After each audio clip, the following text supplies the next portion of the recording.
క్రీస్తునందు సోదరి సోదరులారా, ప్రభువైన యేసు క్రీస్తు నామములో హృదయపూర్వక వందనాలండి.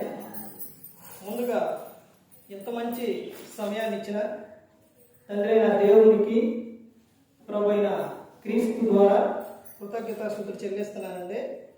అందరూ బాగున్నారండి? వాక్యం చదువుకొని ప్రార్థన చేసుకున్న తర్వాత పాఠంలోకి వెళ్దామండి.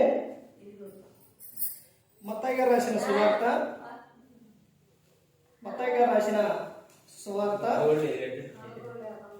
2వ అధ్యాయం. మత్తయి గారు రాసిన సువార్త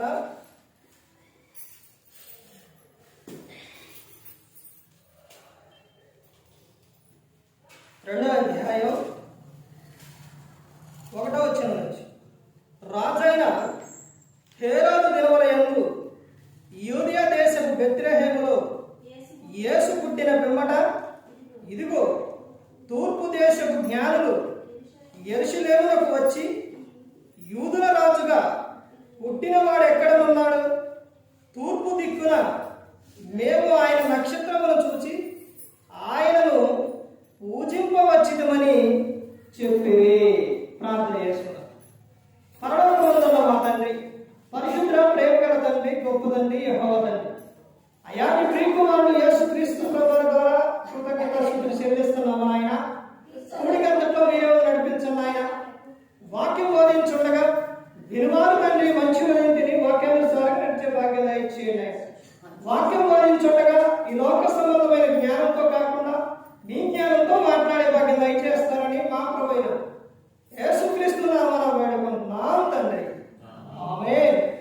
ప్రభువైన యేసుక్రీస్తు నామములో హృదయపూర్వక వందనాలండి. దేవుని కుమారుడు యేసుక్రీస్తు ప్రభువు ఈ లోకానికి వచ్చిన తర్వాత పరలోక రాజ్యం సమీపిస్తుంది కనుక మారు మనసు పొందమని ప్రకటింప మొదలుపెట్టారు. ఎందుకనంటే ప్రతి ఒక్కరూ కూడా ఆయన చెప్పిన విషయం ఏంటంటే, దేవుడు కోరుకునే విషయం ఏంటంటే ప్రతి ఒక్కరు కూడా ఏం పొందాలి? మారు మనసు పొందాలి. ఎక్కడి నుంచి చెప్పబడింది ఈ విషయం అని అంటే, యేసుక్రీస్తు ప్రభువారి కంటే ముందుగా వచ్చిన యోహాను గారు ప్రకటించారు మారు మనసు గురించి. తర్వాత యేసుక్రీస్తు ప్రభువారు చెప్పారు. తర్వాత శిష్యులను పంపుతూ చెప్పారు. తర్వాత యేసుక్రీస్తు ప్రభువారు ఆయన రావడానికి ఎందుకు ఆలస్యం రాకడ అవుతుంది అని అంటే, అందరూ అంతటా మారు మనసు పొందాలి అని. అందుకనే రాకడ ఆలస్యం చేస్తున్నారు. అయితే ఈరోజు ఒక అంశం పాఠం పేరు నేర్చుకుందామండి. పాఠం నేర్చుకున్నాం. ప్రతి ఎక్కడైనా కానీ ఆదివారం ఆరాధనలో కానీ కూడికలో కానీ ఎక్కడైనా ఒక అంశం తీసుకొని దాని మీద మాట్లాడతాం. ఎందుకని అనంటే అది మీకు గుర్తుండిపోవాలి, మీ మనస్సులో అలా ఉండాలి. ఎందుకనంటే మీరు విలువారు మాత్రమే వెంటి మిమ్మల్ని మీరు మోసపుచ్చుకోకూడదు. తర్వాత విన్న వాక్యము విడిచి పెట్టి కొట్టుకొని పోకున్నట్లు మీ హృదయంలో ఉండి ఆ వాక్యానుసారంగా మీరేం చేయాలి? నడవాలి. మీరు భూమి మీద ఫలించి అభివృద్ధి చెందాలి అనేది అవశ్యం. పాఠం పేరు రాసుకొని చెబుతాను. యేసుక్రీస్తు యొక్క జన్మ ఎందుకు ప్రత్యేకమైనది? యేసుక్రీస్తు జన్మ యొక్క ఆయన జన్మ ఎందుకు ప్రత్యేకమైనది? ఎందుకు? ఇప్పుడు చదవబడిన ఈ అధ్యాయంలోని మత్తయి గారు రాసిన సువార్త 2వ అధ్యాయంలోని ఆయన పుట్టిన తర్వాత పైన 1వ అధ్యాయమేమో కన్యక గర్భవతి అయి కుమారుని కను, ఆమె గర్భం ధరించటం, తర్వాత కుమారుని కంటం, ఆయన యేసు అని పేరు పెట్టడం. తర్వాత 2వ అధ్యాయం వచ్చేసరికి దూతలు వెళ్ళి చెప్పటం, జ్ఞానులు రావడం. ఎలా వచ్చారు జ్ఞానులు? ప్రత్యేకమైన విలువైన తీసుకొచ్చారు. దేవుని యొక్క యేసుక్రీస్తు తీసుకొచ్చిన వారు చెబుతున్న విషయం, అసలు ఈ విషయం జరగడానికి ముందే తండ్రి అయిన దేవుడు ప్రవచనం రాపించారు. యెషయా గ్రంథం. యెషయా గ్రంథంలో చెప్తారు, ఏమని చెప్తారో తెలుసండి? అది చూడండి, యెషయా గ్రంథం 7వ అధ్యాయం. యెషయా గ్రంథం 7వ అధ్యాయం తీశారండి.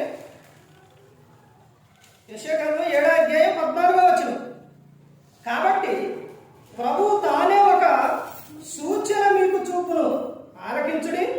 కన్యక గర్భవతి అయి కుమారుని కొని అతనికి ఇమ్మానుయేలు పేరు పెట్టును. ఎప్పుడు చెప్పారు ఈ వచ్చిన విషయం? ఇది ప్రవచనం. ఎప్పుడో తెలుసండి? కొన్ని వేల సంవత్సరాల క్రితం రాపించారు. ఒకప్పుడు ఉన్న గ్రంథం ఏంటో తెలుసండి? యేసుక్రీస్తు ప్రభువు చదివిన గ్రంథం కూడా ఏంటో తెలుసండి? ఒకనాడు ప్రతి ఒక్కరి చేతిలో ఉన్న గ్రంథం ఏంటో తెలుసండి? యెషయా గ్రంథం. యెషయా గ్రంథం క్రీస్తు పుట్టుక గురించి ప్రతి ఒక్కటి విలువైన విషయాలు, ప్రాముఖ్యమైన ప్రవచనాలు యెషయా గ్రంథంలో ఉన్నాయి. యెషయా గ్రంథం అధ్యాయాలండి. కొన్ని బైబిల్ గ్రంథంలో ఎన్ని పుస్తకాలు? ఎన్ని పుస్తకాలండి? 66 పుస్తకాలు. పాత నిబంధన ఎన్ని? ఏంటండి నేను తెలవనుకున్నారా? ప్రతి ఒక్కటి మనం నేర్చుకోవాలండి. ప్రతి ఒక్కటి నేర్చుకోవాలి. క్రీస్తు యొద్దకు వచ్చి మత్తయి సువార్త 11వ అధ్యాయం 28-29 వచ్చినారు. ఆయన చెబుతున్నారు కదా, నా యొద్దకు వచ్చి నేర్చుకోండి, మీకు ఏది కాదు నా యొద్దకు వచ్చి నేర్చుకోండి అని చెబుతున్నారు. ఆయన యొద్దకు వచ్చిన మనం ప్రతి ఒక్కటి నేర్చుకోవాలి. మన ఉదయంలో ఉండాలి. ద్వితీయోపదేశకాండం 6వ అధ్యాయం 4వ వచనం, ఇశ్రాయేలు వినుము అంటే ఏం చేయాలి? ముందు తల్లి తండ్రి ఇద్దరు ఏం చేయాలి? వినాలి. 6వ వచనం నేర్పాలి. ముందు వినాలి, విన్న వాక్యాన్ని హృదయంలో ఉంచుకొని తర్వాత పిల్లలు దాన్ని ఏం చేయాలి? నేర్పాలి. ఎలా నేర్పాలి? వారు కూర్చున్నప్పుడు, తోవలు వెళ్ళినప్పుడు, పడుకున్నప్పుడు ఇవన్నీ నేర్పాలి. ఇన్ని నేర్పాలి. యెషయా గ్రంథం ఎన్ని అధ్యాయాలంటే 66 అధ్యాయాలు. బైబిల్ గ్రంథం 66 పుస్తకాలు. ఇప్పుడు యెషయా గ్రంథాన్ని ఏమంటారు అని అంటే బైబిల్లో చిన్న బైబిల్ అంటారు, చిన్న పుస్తకం అంటారు బైబిల్. అందులోని తండ్రి అయిన దేవుడు ప్రవచనం చెప్పారు. ఎప్పుడు చెప్పారు? ఇదిగో ఏమని చెప్తున్నారు ఆయన? కాబట్టి ప్రభు తానే ఒక సూచన మీకు చూపును. ఈ సూచన చూపినప్పుడు ఆ రోజున ప్రతి ఒక్కరూ కూడా ఈ గ్రంథాన్ని చదివి చెప్పేవారు ఉన్నారు, చదివేవారు ఉన్నారు, వీళ్ళందరూ ఉన్నారు. ఉన్నప్పుడు ప్రతి ఒక్క స్త్రీ కూడా అనుకుని ఉంటారు, ఆహా నేను కన్యకన కదా, నా గర్భాన పుడతారు యేసుక్రీస్తు ప్రభు అనుకుని ఉంటారు. అప్పుడు ఏంటంటే ఇప్పుడు ఎక్కడి నుంచి అని అంటే అబ్రహాం గారు కానించి ప్రతి ఒక్కరూ కూడా వాళ్ళ ఆశ ఆలోచన ఏంటో తెలుసండి? యేసుక్రీస్తు ప్రభువుని చూడాలని.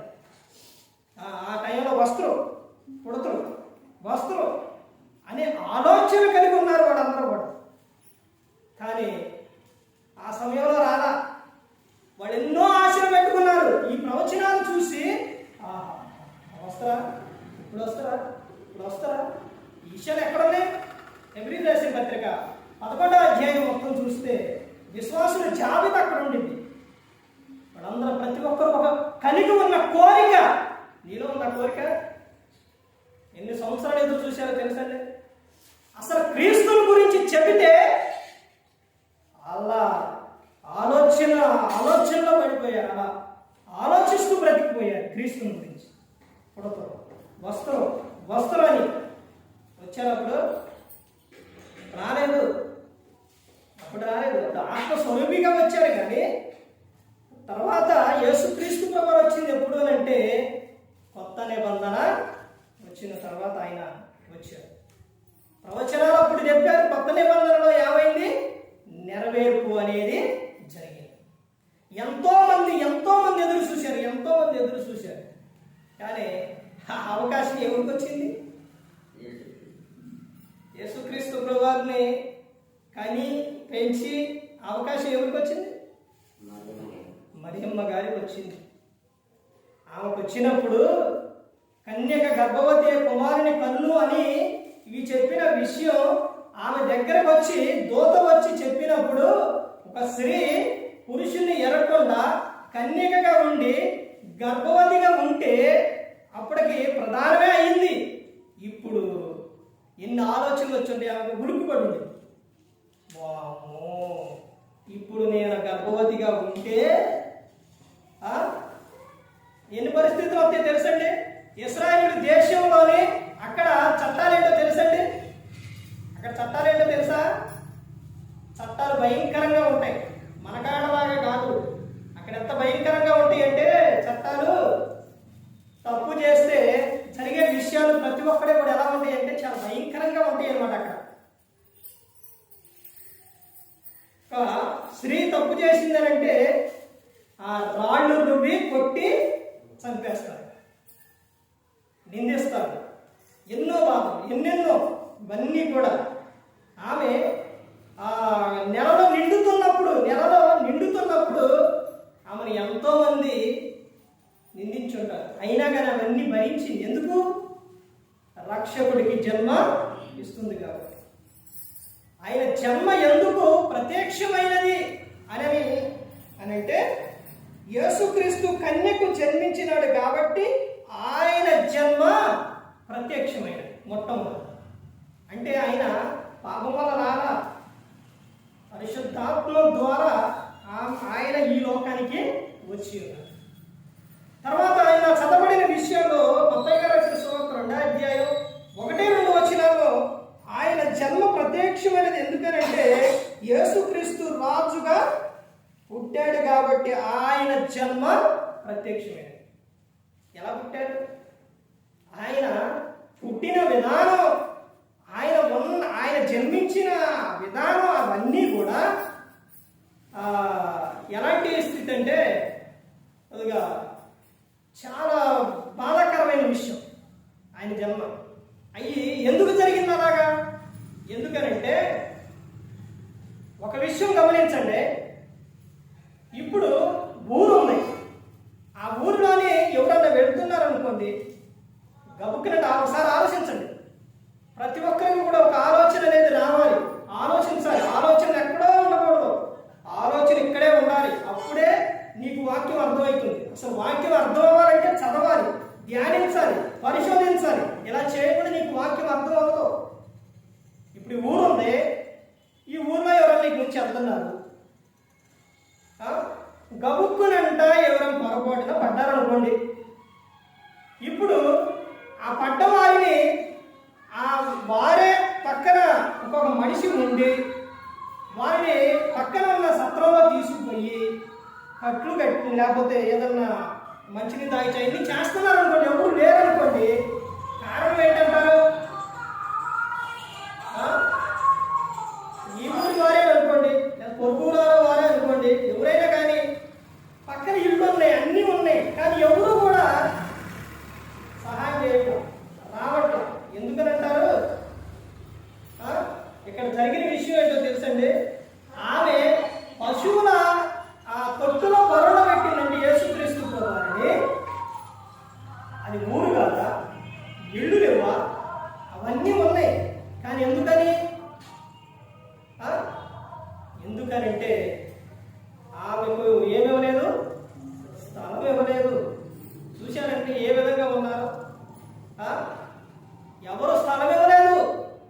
అందుకనే అక్కడ ఆమె పశువుల తొట్టులో ఆయన్నే పొత్తిగొడ్డలు చుట్టి అక్కడ పొరలో పెట్టారు. కానీ ఆయన ఎవరో తెలుసండి. ఆయన ఎవరో అక్కడ ఉన్నప్పటికీ కూడా ఆయన ఎవరనంటే అసలు ధనవంతుడు ఆయన. కానీ మన కోసం దరిద్రుడికి ఈ లోకానికి వచ్చి ఉన్నారు. ఆ జ్ఞానులు వచ్చి అడుగుతున్న విషయం ఏంటండి? ఏమని అడుగుతున్నారు? రాజుగా పుట్టినవాడు ఎక్కడ?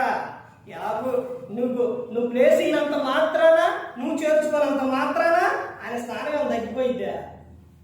ఆయన పవర్ ఏమైనా తగ్గిపోయిద్దా? తగ్గదు. అర్థమైందండి? క్రీస్తు పవర్ ఎప్పటికీ తగ్గదు. క్రీస్తు పవర్ పెరగడం తప్ప తగ్గనే తగ్గదు.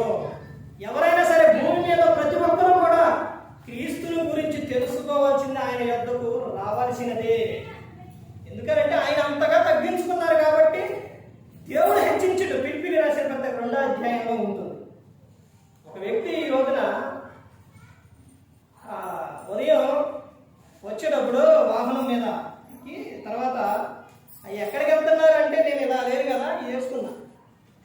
ఎక్కడికి వెళ్తున్నారు అని అంటే నాకు అనుకోండా ఎవరో మామూలుగా ఎవరో అనుకొని ఆయన చెప్పిన సమాధానం ఏంటంటే ఇక్కడ మందిరం ఉంది కదా అక్కడికి వెళ్తున్నాను అన్నాడు. అని ఆయనే చెప్పుకోండి నన్ను అని వెళ్ళకూడదా అంటే నేనన్నా మీరు వెళ్ళరా అసలు అన్న ఆ మాట వచ్చిందంటే అది మీరు వెళ్ళరా అంటే ఈరోజు పండగగా నేను వేరే పేపర్లో వేరే దాంట్లో పార్టీలో వీటిలో ఉంటాను. ఇక ఆయన ఎన్ని చెప్తున్నాడు, మొత్తం చెప్తున్నాడు. నాయన ఎన్ని వినే సమయం నాకు లేదు, కానీ నీకు నేను ఎన్ని వినకుండా ఉంటే ఆ మంత్రం వచ్చేస్తుంది. మరి నేను చెప్పేది ఎప్పుడు వెంటనే మీరు వెళుతున్న ప్రదేశం, మీరు వెళుతున్న అక్కడికే ఎవరి దగ్గరికి వెళ్తున్నారంటే క్రీస్తు యొద్దకు వెళ్తున్నారు. మంచిదండి, వెళ్ళండి. ఆయన మనందరినీ రక్షించడానికి వచ్చి ఉన్నారు. తర్వాత ఆయన ద్వారానే పరలోకం చేరతాం. ఆయన మా మనసును మార్చి ఆయన అని అంటే ఇట్లా ఈ నవ్వుకుండా వెళ్ళిపోయాడు. అర్థమైందండి? అంటే ఎవరైనప్పటికీ కూడా ప్రతి ఒక్కరు కూడా నువ్వు ఏ స్థానంలో ఉన్నా, నువ్వు ఎలాంటి వ్యక్తివైనా సరే క్రీస్తుని గురించి మాట వచ్చినప్పుడలా నాకు ఎందుకంటే ఆయన పరిశుద్ధుడు, ఆయన జన్మ ప్రత్యేకమైనది.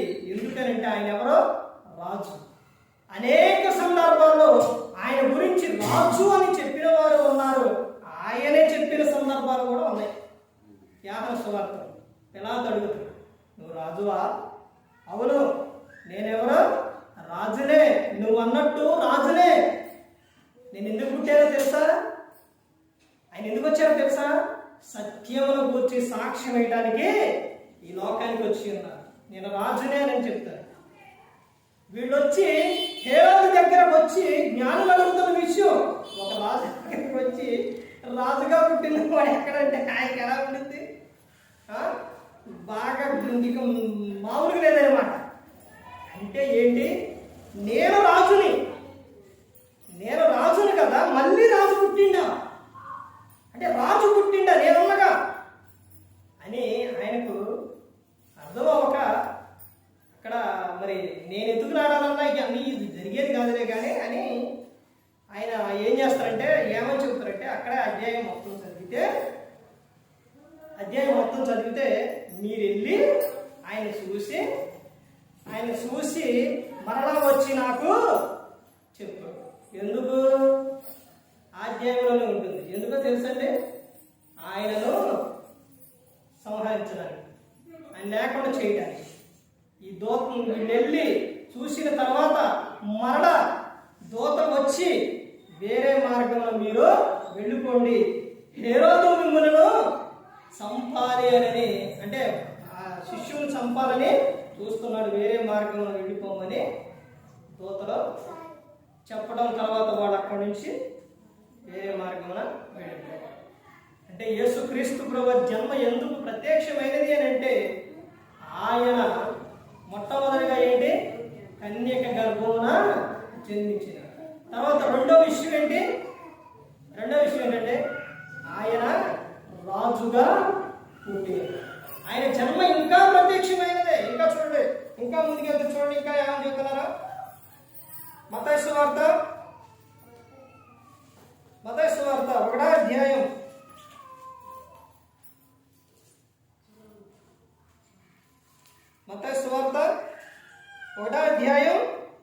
21వ వచనం. ఆమె ఒక కుమారుని కనును, తన ప్రజలను వారి పాపముల నుండి ఆయనే రక్షించును కనుక ఆయనకు యేసు అను పేరు పెట్టుదువనెను. యేసుక్రీస్తు ప్రభువారు ఎందుకు ఈ లోకంలోకి వచ్చి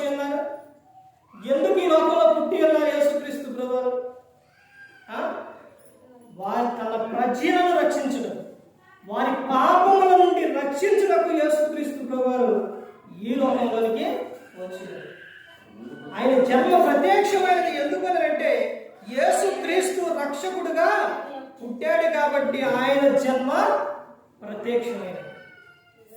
రక్షకుడుగా పుట్టి ఉన్నాడు తెలుసండి. రక్షకుడేనా? యేసు అనగా అర్థం ఏంటి? యేసు అనగా అర్థం ఏంటండి? రక్షకుడు అనే అర్థం. క్రీస్తు అనగా అర్థం ఏంటి? అభిషక్తుడు అని అర్థం. ఆయన రక్షకుడుగా పుట్టి ఉన్నాడు. ఆ విషయం చూడండి, లూకా రాసిన సువార్త 2వ అధ్యాయం. లూకా రాసిన సువార్త 2వ అధ్యాయం 11వ వచనం. దావీదు పట్టణమందు నేడు రక్షకుడు మీ కొరకు పుట్టి ఉన్నాడు, ఏన ప్రభు అయిన క్రీస్తు. రక్షకుడు మీ కొరకు పుట్టి ఉన్నాడు. అందరినీ రక్షించడానికి యేసుక్రీస్తు ప్రభువారు ఈ లోకంలో జన్మించి ఉన్నారు. తర్వాత ఇంకా ముందుకెళ్తే చూడండి, ఇంకా ఏమని చెప్తున్నారు. ఆయన జన్మ ఎందుకు ప్రత్యక్షమైనదేనంటే యేసుక్రీస్తు జన్మతో అద్భుతములు జరిగినవి. యేసుక్రీస్తు జన్మ, ఆయన జన్మించడం ద్వారా కొన్ని అద్భుతాలు జరిగినాయి. అసలు యేసుక్రీస్తు ప్రభువారు అంటేనే అద్భుతాలు. అర్థమైందండి? ఆయన జన్మలోనే అద్భుతాలు జరిగినాయి. ఏ అద్భుతాలు జరిగినాయి? ఆయన జన్మలో అద్భుతాలు జరిగినాయి కాబట్టి ఆయన జన్మ ప్రత్యక్షమైనది. ఏం అద్భుతాలు జరిగినాయి? కొన్ని విషయాలు చెప్పండి. ఏం అద్భుతాలు జరిగినాయి? ఏం జరిగినాయండి? ఎలా చదివించాక మత్తయి గారు రాసిన సువార్త 2వ అధ్యాయం 2వ వచనం. అక్కడ ఏమని కనపడుతుంది? ఆ జ్ఞానులు ఎలా వచ్చారంట? ఎలా వచ్చారు? తూర్పున ఆయన పుట్టగానే ఏమొచ్చింది? నక్షత్రం, తార అంటారు కదా, నక్షత్రం. ఆ నక్షత్రము వాళ్ళకు ఏం చూపించింది? జ్ఞానులకు దారిని చూపించింది. అంటే ఆయన జన్మ, యేసుక్రీస్తు జన్మలో అద్భుతం ఏంటంటే ఆకాశంలో తార ఒకటి వెలిసెను. ఆయన జన్మించడంతో ఆకాశంలో ఏం వెలిసింది? ఒక తార వెలిసింది. తర్వాత లూకా సువార్త 2వ అధ్యాయం 9-10 వచనాల్లో చూడండి, ఆయన జన్మ ఎందుకు ప్రత్యక్షమైనది అని చూస్తే, చూస్తే ఏమని చెబుతున్నారో చూడండి. ప్రభు దూత వారి యుద్ధకు వచ్చి నిలిచెను. ప్రభు మహిమ వారి చుట్టూ ప్రకాశించినందున వారు మిక్కిలి భయపడి, అయితే ఆ దూత భయపడకుడి, ఇదిగో ప్రజలందరికీ కలుగుబోవు మహా సంతోషకరమైన సువార్తమానం నేను మీకు తెలియజేయుచున్నాను. అంటే యేసుక్రీస్తు జన్మ ప్రత్యక్షమైనది ఏనంటే ఎలాగనంటే ఎవరు ఇక్కడ చెబుతున్నారు? ఎవరు ప్రకటన చేస్తున్నారు? ఎవరు చెబుతున్నారు? ఎవరు చెబుతున్నారండి? దేవదూతలు. దేవదూతలు వెళ్ళి ఏమని చెప్తున్నాయి? ఆయనను గురించి ప్రకటిస్తుంది. అలా చెప్పిన తర్వాత అక్కడ జరిగిన విషయం ఏంటో తెలుసండి. కిందకి వస్తే 15వ వచనం చూడండి, ఏమని చెప్తున్నారు? ప్రతి ఒక్కటి మనం బైబిల్ గ్రంథంలోనే చూడాలి. అధ్యాయం, వచనం ఇవన్నీ కూడా ప్రతి ఒక్కటి బైబిల్ నుంచే చూడాలి. 15వ వచనం నుంచి చూడండి. ఆ దూతలు అర్థమైందండి? ఆ దూతలు చెప్పిన తర్వాత జరిగిన విషయం చూడండి. మనిషి మర్చిపోయారు. ఈ రోజున ఏం మర్చిపోయారు? క్రీస్తులో అంటే బాప్తిస్మం తీసుకున్నాం. ఆ తర్వాత కంటే తర్వాత అన్ని మర్చిపోయారు. ఏం మర్చిపోయారు? ఆరాధన రావటం మర్చిపోయారు, ఆయన గురించి చెప్పడం మర్చిపోయారు. కానీ దూతలు వెళ్ళి చెప్పినప్పుడు అక్కడ ఉన్న వారు మర్చిపోయారంటారా? వాళ్ళు ఏం చేస్తున్నారో తెలుసండి? ఏం చేస్తున్నారంటారు? ఆ గొర్రెలు కాసుకునే వాళ్ళు ఏం చేస్తున్నారంటే దూత వెళ్ళి చెప్పింది, వెళ్ళిపోయి ఇప్పుడు వాళ్ళు ఏం చేస్తున్నారు? ఓ పుట్టిండా, సరే పడి అని వాటిని అన్నిటించుకొని వాళ్ళందరూ కలిసి వాటిని కాచుకుంటా ఉన్నారా? అసలు ఏం జరిగిందో తెలుసండి? దూతలు వెళ్ళి చెప్పిన తర్వాత, వర్తమానం పంపించిన తర్వాత జరిగిన విషయం ఏంటో తెలుసండి? అక్కడ చూడండి 15వ వచనం. ఆ దూతలు తమ యుద్ధం నుండి పరలోకములకు వెళ్ళిన తర్వాత ఆ గొర్రెల కాపరులు జరిగిన ఈ కార్యము ప్రభు మనకు తెలియజేయించి ఉన్నాడు. మనము బెత్లెహేము వరకు వెళ్ళి చూద్దాము రాండని ఒకరితో ఒకడు చెప్పుకొని త్వరగా వెళ్ళి మరియను యోసేపును తొట్టిలో పడుకొని ఉన్న ఆ శిష్యులు చూచిరి. ఏం చేస్తున్నారు వీళ్ళు? మీకు విషయం తెలుసండి, గొర్రెల కాపరులు గొర్రెలు విడిచిపెట్టరు, పొరపాటును కూడా విడిచిపెట్టరు. ఎందుకంటే విడిచిపెడితే ఏమైనా వచ్చి ఎత్తుకుపోయిద్దాం, లేకపోతే అవి చెదిరిపోతాం. పొరపాటును కూడా విడిచిపెట్టరు. కానీ వాళ్ళు ఏం చెబుతున్నారు? ప్రభు మనకు తెలియజేసిండు, మనం వెళ్ళి ప్రభువును చూద్దాము రాండి అని వెళ్ళారు. ప్రభు పుట్టాడు. ప్రభు పేరుతో, జన్మ పేరుతో ఈ రోజున చేస్తున్న విధానం ఏంటంటే ఆయనను ఆరాధించడం కానీ, ఆయన గురించి చెప్పడం కానీ, ఆయన మహిమపరచడం కానీ ఇవేమీ కనపడవు. కానీ ఏం కనపడతాయి? కొన్ని గంటలు ఆగండి, కొన్ని గంటలు ఆగితే ఏం మొదలైతే డీజే, కొన్ని గంటలు అయితే డీజే మొదలైతే ఇక ఎక్కువ ఇక ఎక్కడ మైకులు కానీ ఇక దేవుని మాట వినపడదు.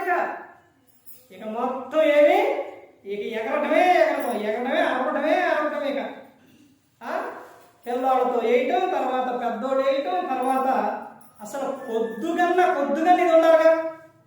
ఒక యవన స్త్రీ, యవన పురుషుడు వారు తమ వివాహమైన తర్వాత దేవుడు చెబుతున్న విషయం ఏంటంటే స్త్రీ దేహం మీద ఎవరికి అధికారం? భర్తకి. తర్వాత భర్త మీద ఎవరికి అధికారం? ఆ స్త్రీకి. వారిద్దరికీ కానీ, వివాహమైన వారిద్దరికే అధికారం ఉంది. కానీ పరపురుషుడు పరస్త్రీ మరణ ముట్టుకోవడం కానీ ఎలాంటి అనేది గ్రంథంలో ఎక్కడ రాపించారంటే. కానీ ఈ రోజున స్టేజీల మీద చిన్నపిల్లలు కాకుండా యవనస్తులు స్టేజీ మీదకి వెళ్ళి అమ్మాయి అబ్బాయి వారి ఇష్టానుసారంగా డ్యాన్స్ వేయటం, వారి ఇష్టానుసారంగా ప్రవర్తించడం.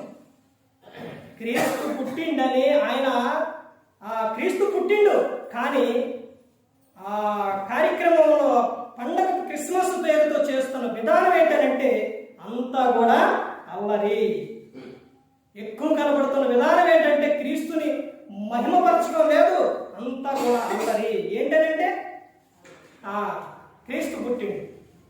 క్రీస్తు పుట్టిండని ఎక్కడైనా కానీ బైబిల్ గ్రంథంలో సంబరం చేసిన వాడు ఉన్నారా? క్రీస్తు పుట్టిండని ఆయనను చూడటానికి వెళ్ళిన వారు ఉన్నారు, ఆయనను మహిమపరిచారు. క్రీస్తు పుట్టిండని ఆయన దగ్గరకు వెళ్ళి మత్తయి గారి సువార్త 2వ అధ్యాయం అక్కడి నుంచి చదువుకుంటూ వస్తే జ్ఞానులు వెళ్ళి బంగారము, సామ్రాణి, బోళము అవి తీసుకెళ్ళి మరియమ్మ గారు శిష్యువు అక్కడ ఉన్నప్పుడు వారు శిష్యువుకి ఏం పడ్డారు? శిష్యుని ఎదుట సాగిలపడ్డారు. మరి ఈ రోజున నువ్వు దేవుని మందిరానికి వచ్చి ఆయన ఎదుట సాగిలపడి ప్రార్థన చేయటం లేదు, వాక్యం చదవడం లేదు, ఏది లేదు. ఆయన ఎదుట సాగిలపడి ఆయనకి ఏం చేశారు? నమస్కరించారు. ఆ తెచ్చిన అన్ని కూడా ఏం చేశారు? ఆయనకు పూశారు, ఆయనను పూజించారు. ఎవరు పూజించారు?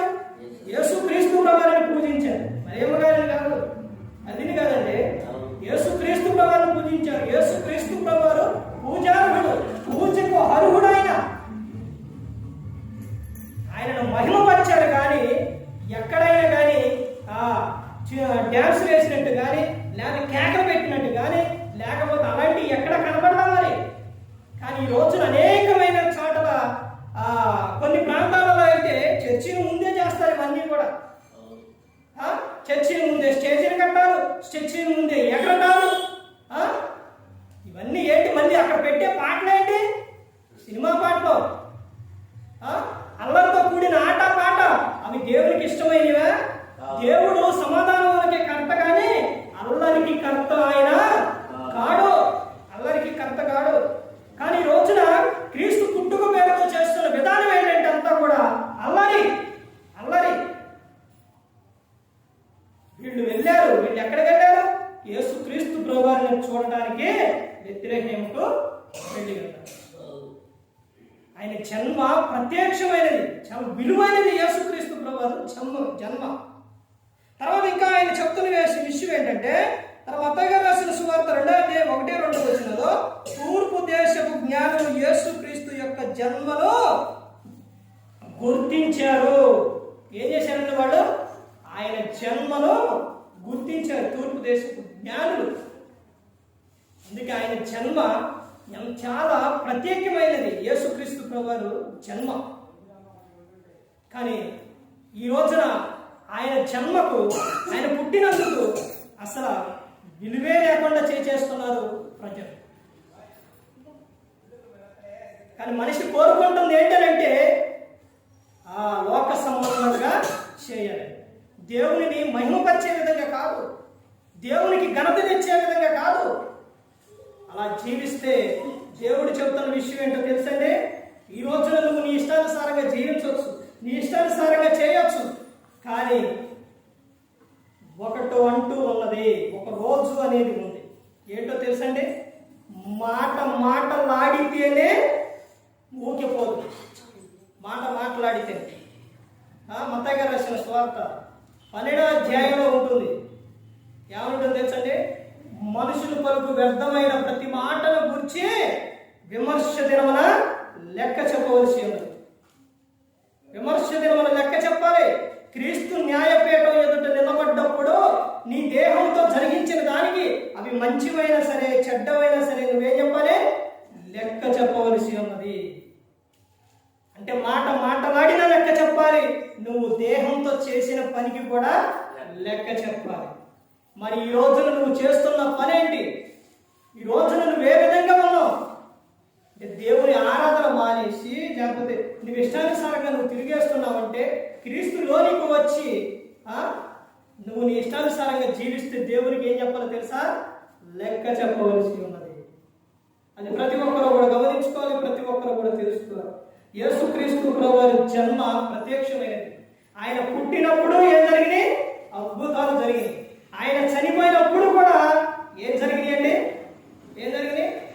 అద్భుతాలే జరిగినాయి. ఏం జరిగినాయి తెలుసండి, ఆయన పుట్టినప్పుడేమో చూడడానికి వెళ్ళారు, తర్వాత ఆయన మరణించిన తర్వాత జరిగిన విషయం ఏంటో తెలుసండి. ఆయన మరణించినప్పుడు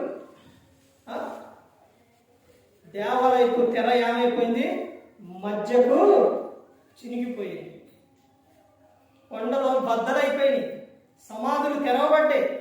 అర్థమవుతుందండి?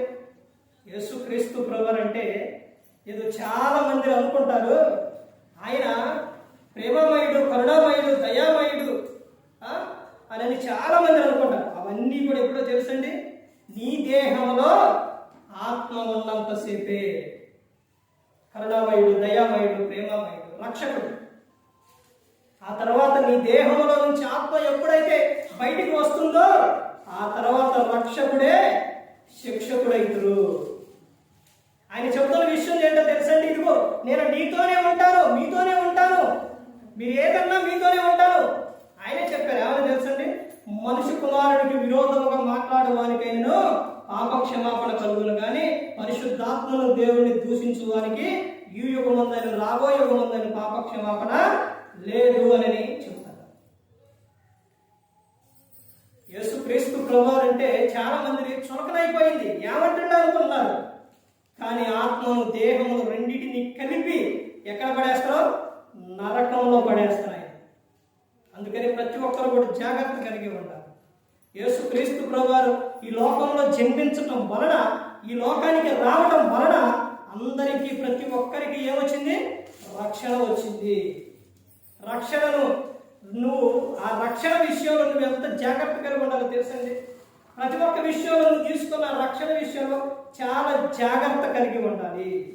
ఒక్కసారి గాజుని ఏదైనా తీసుకొని ఇలా ఉండదాన్ని ఇలా చేయించాలి, అలా పడ్డదనుకోండి, ఏమైపోతుంది? పగిలిపోతుంది. మరలా దాన్ని నువ్వు అతికించాలన్న వచ్చురుగే ఉంటుంది. అర్థమైందండి? అందుకని నువ్వు ప్రతి ఒక్క విషయంలో కూడా జాగ్రత్త కలిగి లోకంలో జీవించాలి. పండగ పేరుతో దండగ పనులు చేయకుండా, ఇష్టానుసారంగా జీవించకుండా, ఈ లోకంలోని దేవునికి మహిమకరంగా, దీవెనకరంగా ఈ లోకంలో జన్మించే వారిగా ఉండాలి. ఎప్పటి వరకు ఉండాలంటే, నువ్వు ఎప్పటి వరకు గాలి పీలుస్తూ, ఎప్పటి వరకు పీలుతారు? లోకంలో ఉన్నంతకాలం పీలుతారు. ఎంతవరకు తింటాం? లోకంలో ఉన్నంతకాలం తింటాం. తాగడమైన, తినడమైన, పీల్చడమైన ఇవన్నీ కూడా నీ దేహంలో ఆత్మ ఉన్నంతసేపు చేస్తావు. అలాగే క్రీస్తుని కూడా నీ దేహంలో నువ్వు ఆత్మ ఉన్నంతసేపు కూడా నువ్వు క్రీస్తునే వదలకూడదు. ఆ తర్వాత ఇక ఆయన చూసుకున్నాడు. ఆయన చెప్పిండు, ఏమని చెప్పారు? ఇదిగో నేను మీకు ఏమిస్తాను? పరలోకం, జీవం, నిత్య జీవం. యేసుక్రీస్తు ప్రభువుని పంపించింది తండ్రి అయిన దేవుడు ఎందుకో తెలుసండి? ఎందుకు పంపించారు? యోహాను సువార్త 3వ అధ్యాయం 16వ వచనం, దేవుడు లోకమును ఎంతో ప్రేమించాడు కాగా తన అద్వితీయ కుమారుణ్ణి ఈ లోకానికి పంపించారు. ఎందుకు పంపించారు? ఎందుకు పంపించారంటే ఏ ఒక్కరు కూడా నశించి నరకానికి వెళ్ళిపోకూడదని, ప్రతి ఒక్కరు కూడా నిత్య జీవం చేరాలి. నిత్య జీవం చేరాలంటే ఏం చేయాలి? ఆయన పట్ల ఏముంచాలి? విశ్వాసం ఉంచాలి. ప్రతిరోజు కూడా నువ్వు ఆయనతో సహవాసం చేసేవారిగా ఉండాలి. ప్రతిరోజు కూడా మీ కుటుంబంలో ఏముండాలి? ప్రార్థన ఉండాలి. నా భర్త మారట్లేదండి, నా పిల్లలు మారట్లేదండి, నా కుటుంబ సభ్యులు ఎవరు మారట్లేదని అంటే నువ్వు ప్రార్థన చేస్తున్నావా? ప్రార్థన నీ కుటుంబంలో కుటుంబ ప్రార్థన ఉందా? భర్త, భార్య, పిల్లలు ఉన్నప్పుడు, భర్త బయటికి వెళ్ళినప్పుడు, లేకపోతే లోక సంబంధంగా ఉన్నప్పుడు నువ్వు ప్రార్థన చేయి, వాక్యం చదువు. తర్వాత నీతో పాటు నీ పిల్లలు నీ మాట కూడా వెళ్ళరు కదా. ఒకసారి కాకపోయినా ఒక్కరోజైనా కూర్చుంటారు కదా. పిల్లలు కూర్చోబెట్టుకొని పాట పాడి వాక్యం చదివి ప్రార్థన చేయి. నీకు దీవెన, ఆ పిల్లలకు ఆశీర్వాదం. తర్వాత అవి చూసిన భర్త ఏం చేస్తాడో ఆయన కూడా వింటడో, వచ్చి ఆయన కూడా కూర్చుంటాడు. అర్థమైందండి? దేవుని మాట ఎప్పుడు కూడా నిరంతరమైంది. భూమి ఆకాశాలు గతించిపోయినా కానీ నా మాటలు ఎన్నడూ కూడా గతింపవు అని చెప్పారు. ఏం చెప్పారు? ఆ మాట ఏంటో తెలుసండి? ఎక్కడ 2-3 నా నామంలో కూడి ఉంటారో అక్కడ నేను ఉంటానని చెప్పారు. నువ్వు ఇప్పుడు కూడిక పెట్టుకో, నువ్వు నీతో పాటు నీ పిల్లలు నువ్వు కూడిక పెట్టుకో, నువ్వు ప్రార్థన చేయి. అక్కడ యేసుక్రీస్తు ప్రభువారు ఉంటారు. మొన్న ఆయన ప్రతి ఒక్కడే చూస్తూ ఉన్నారు. ఎవరు ఏం చేస్తున్నారు అన్నది చూస్తున్నారు. నీ భర్త రావట్లేదా, ప్రార్థన చేయట్లేదా, అలా కూడిగా కూర్చోట్లేదా, ఆయనే చూస్తారు, ఆయనే మారుస్తారు. జీవితంలో, గృహంలో ఒకరోజు నేను చాలా బయటికి వెళ్ళి వచ్చిన తర్వాత ఇబ్బంది పడ్డాను, తట్టుకోలేకపోయాను. మనస్సు ఎలా ఉందంటే, ఆత్మ మనిషికి పిడిసొస్తే ఎలా కొట్టుకోడు, కొట్టుకోను. ఆత్మ అలా కొట్టుకుంది. మనిషి అయితే బాగానే ఉండగానే అక్కడ కొట్టుకుంటాను. ఎవరు చూశారు? ప్రభు చూశారు. ఎందుకనంటే అక్కడ జరిగిన విషయం ఎలాంటిదనంటే నాకు బాధాకరమైన విషయం. తట్టుకోలేకపోయాను. ప్రభు చూశాడు. ప్రభు చూసి ప్రభు చేసేది ఎలా ఉంటుందో తెలుసండి? ఎమ్మటనే ఆయన వెంటనే మనకి మనిషికి ఏం కావాలంటే ఇప్పుడు వెంటనే జరగాలి. ఏదైనా ప్రభువు చేసేది వెంటనే చేయడం, నిదానంగా చేస్తాం. అర్థమైందంటే ఒక వ్యక్తిని మార్చాలన్నా ఏదైనా కానీ నిదానంగా చేస్తాం. అలాగే కొన్ని రోజులు అయిన తర్వాత మనకి ఏమైపోయిందనంటే అనారోగ్యం వచ్చేసింది. ఏ పని అయితే చేశారో, ఏదైతే అది అక్కడ ప్రతిరోజు ఏం జరిగిందంటే కూడిక జరిగింది. ఆదివారం వరకు దేవుని గృహం దెయ్యాన్ని తీసుకొస్తే ఏం జరిగిద్దంటే ఆ దెయ్యం ఏం చేసిద్దో పోయిన వారం ఇంకా చెప్పాను అనుకుంటా. ఏం చేసిద్ది ఆ దెయ్యం? ఎవరైతే తీసుకొచ్చారో వారిని పేకే పట్టుకుని. అర్థమైందండి? ఎందుకనంటే అక్కడ దేవుడు ఉండ కాబట్టి, ఈయన దేవుడు ఉండవు. నువ్వు చేసిన పని ఏంటి? నన్ను ఎందుకు తీసుకొచ్చావు? నన్ను ఎందుకు రమ్మన్నావు? నీ సంగతి చెబుతా కానీ ఏం చేసింది? పేక పట్టుకుని. దేవుని గృహంలోనికి దెయ్యాన్ని తీసుకొస్తే ఆడు ఉండలేడు, క్షణం కూడా ఉండలేడు. వాడు పారిపోనైనా విడిచిపెట్టి పోతే పారిపోవాలన్నా పారిపోవాలి, లేకపోతే నిన్ను నానా తిప్పలన్నా బాధలన్నా పెట్టాలి. అర్థమైందండి? జరిగిన విషయం ఏంటంటే, అలా జరిగిన తర్వాత కొన్ని రోజులుగా ఏ తప్పు అయితే చేసి ఏదైతే జరిగిందో, అర్థమైందండి? తప్పులంటే ఏంటో తెలుసండి? నీ దేహాన్ని పాడు చేసుకునే ఏంటి? దేహాన్ని పాడు చేసే ఏంటంటే నేత్రాశ, శరీరాశ, జీవుడు. తర్వాత వీటితో పాటు ఇంకా ఇంకో మూడు ఉంటాయి. ఏంటో తెలుసండి? తినుము, తాగుము, సుఖించు. అర్థమైందండి? ఇవన్నీ ఏం చేస్తాయి? మనిషి దేహాన్ని పాడు చేస్తాయి. అలాగే ఏ తప్పు అయితే చేశారో మందు కానీ, మద్యపానం కానీ, ధూమపానం కానీ, ఏదైనా కానీ చేస్తే అది దాని ద్వారా ఒక సేవకుడు ఆ విషయం చెప్పినప్పుడు, అది విననప్పుడు ఎవరు యాక్షన్ తీసుకుంటారు? దేవుడు తీసుకుంటాడు. సేవకుడు చెప్పినప్పుడు వింటే మానేస్తే బాగాలేదు. దేవుడు తీసుకుంటే ఏం చేస్తారు? మీకు విషయం తెలుసండి, పంది ఎప్పుడు ప్రభుత్వం స్తుతించుతో తెలుసండి? ఎప్పుడు స్తుతించింది? దాని పని అయిపోయినప్పుడు. ఎప్పుడు అయిపోయింది? దాన్ని పట్టుకొని కాళ్ళు కట్టి దాంట్లో కర్ర దూరిపి రేపినప్పుడు ఏం చేసింది? అది ఎట తిరిగింది. అంతేనండి? ఎట తిరిగి పైకి చూసి ప్రభువా అప్పుడు అనింది. అంటే దాని పని అయింది, అయిపోయింది. ఈ రోజున మనిషి పరిస్థితి ఎలా ఉందో తెలుసంటే, బెడ్ ఎక్కిస్తే కానీ దేవుడు గుర్తురాడు. బెడ్ ఎక్కిస్తే కానీ దేవుడు గుర్తురాడు మనిషికి ఈ రోజున. అలా ఉంది పరిస్థితి. అక్కడ వరకు కూడా ఎవరు కూడా తెచ్చుకోవాలి. ప్రతి ఒక్కరూ గమనించుకోవాలి, ప్రతి ఒక్కరూ తెలుసుకోవాలి. క్రీస్తుని నువ్వు సొంత రక్షకునికి అంగీకరించి నువ్వు పరిశుద్ధంగా జీవించినప్పుడు, పరిశుద్ధత కలిగి జీవించినప్పుడు దేవుడు నిన్ను ఏం చేస్తారో తెలుసండి? ఆశీర్వదిస్తూ జీవిస్తాడు. యోబు గారి జీవితం అలాగే జరిగింది. ఇవన్నీ ఎందుకు చెబుతున్నానంటే, ఈ రోజున క్రీస్తు పుట్టుక చేస్తున్న నీవు క్రీస్తును విడిచిపెట్టి క్రీస్తును హత్తుకోకుండా ఆయనకు వేరుగా ఉండి నువ్వేమీ కూడా చేయలేదు. ఆయనను హత్తుకొని ఆయనను ముద్దు పెట్టుకోవాలంట. ఎక్కడుంది ఈ విషయం? ఎక్కడుందంటే కీర్తన గ్రంథం 2వ కీర్తనలో ఉంటుంది. కుమారుని ముద్దు పెట్టుకోండి, లేకపోతే ఆయన ఏం చేస్తారంట? కోపగిస్తారు అని చెప్తారు. క్రీస్తుని ఎప్పుడు కూడా విడిచిపెట్టేవారిగా ఉండకూడదు. ఇది ఒక్కరోజే కాదండి, నువ్వున్న మనం ఉన్నంత కాలం కూడా క్రీస్తుని వదిలిపెట్టకూడదు. లోకం విడిచినప్పుడు ఆయనతో పాటు ఉండేవారిగా ఉండాలి. ఏ ఒక్కరూ కూడా నశించి నరకానికి వెళ్ళిపోకూడదు. యేసు క్రీస్తు ప్రభువు ఈ లోకానికి వచ్చి మనందరి కోసం శిలువలో తన ప్రాణాన్ని పెట్టి ఉన్నారు. ఆ రోజున నేను చెప్పలేదు కండి, దాన్ని మొత్తం చెప్పలేదుగా. ఆ రోజునే పడ్డ బాధ, ఆ తర్వాత ప్రభు ఆయన దృష్టికి వెళ్ళింది.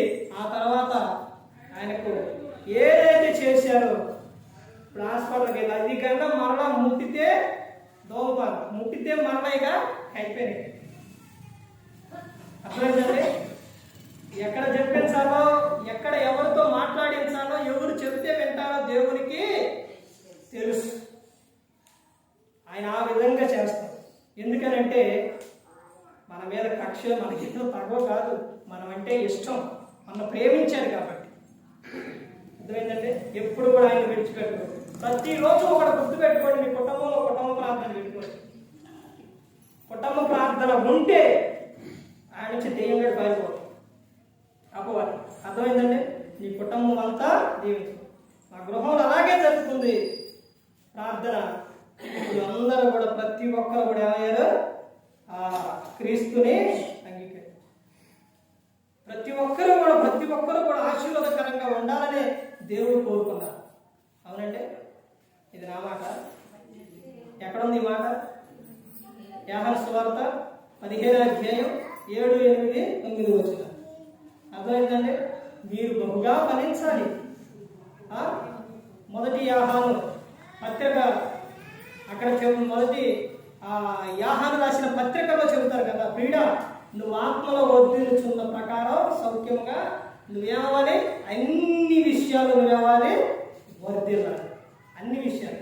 యోహాను సువార్త ఏమని చెబుతుందండి? మీరు బహుగా ఫలించడం వలన నా తండ్రి మహిమపరచబడును అని చెప్తారు. ఇవన్నీ ఎందుకు చెబుతారో తెలుసండి? క్రీస్తు పుట్టుకతో నువ్వు చేస్తున్న విధానం ఒక్క రోజుతో నువ్వు ఏం చేస్తున్నావు అంటే ఆ ఒక్కరోజు కనుక క్రీస్తుని నువ్వు ఎప్పుడు కూడా వదిలిపెట్టకూడదు, ఎప్పుడు కూడా ఆయనలో హత్తుకునే ప్రతి ఒక్కరు కూడా దేవుని యందు భయభక్తులు కలిగి పరిశుద్ధాత్మ మాట ఇంటూ హృదయశుద్ధిని కాపాడుకుంటూ క్రీస్తుని పోలి నడుచుకున్నప్పుడు ఈ లోకం విడిచినప్పుడు పరలోకానికి చేరుకున్నారు. మరి ఈ విధంగా నిలబెట్టి మాట్లాడించిన తండ్రి దేవునికి కృతజ్ఞత స్తుతులు చెల్లిస్తూ ఇంతవరకు శ్రద్ధగా ఉన్న మీకు ప్రభు పేరున హృదయపూర్వకంగా చెల్లిస్తూ మాట్లాడుతున్న అందరికీ వందనాలు.